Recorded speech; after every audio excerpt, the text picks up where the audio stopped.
костер от Леонидыча.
Нарубили дров советским топором, про который я как бы говорил, с которым я всегда хожу в лес.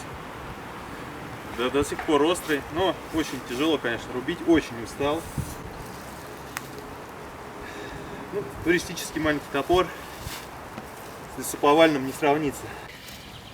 Вот заготовили дровишки для костра пирамида. Я его называю ночной костер, он светлый, всегда очень хорошо горит. Принцип пирамиды. Нижний ряд — это толстые бревна, чуть подлиннее. Дальше идет второй ряд. Они должны быть чуть покороче и чуть потоньше. И как бы следующий ряд еще, соответственно, тоньше и короче. И так вот до самых маленьких. Ну и сверху закладка делается хворостом. Поджигается костер сверху.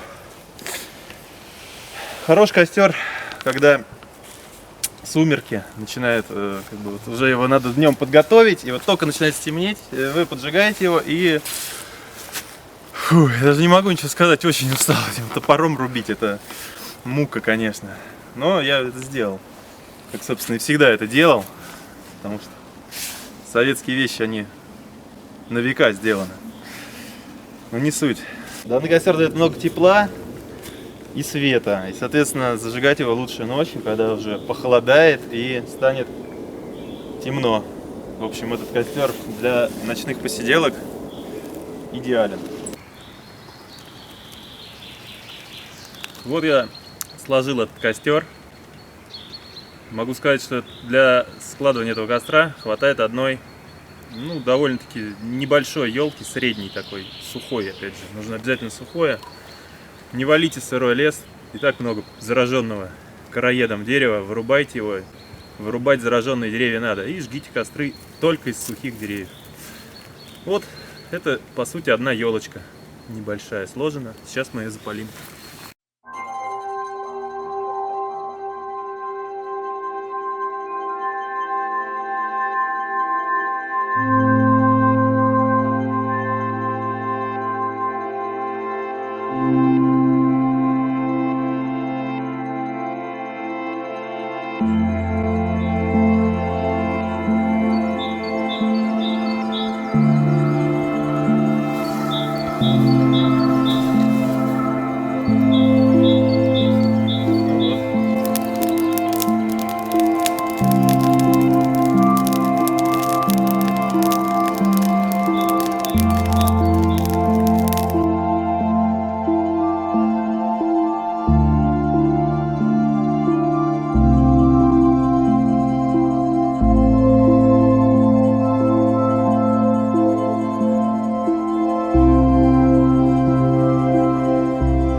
Прошло 30 минут после поджигания костра.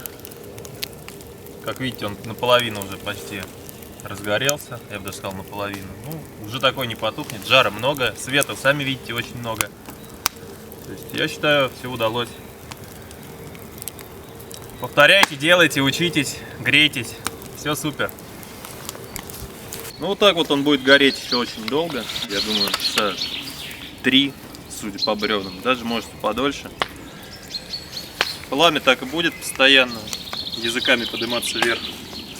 То есть осветительный костер, ночной вариант, сейчас как раз закат. Вот сейчас мы посмотрим, сколько он прогорит. Всем пока, заводите костры, когда уходите за собой, тушите обязательно.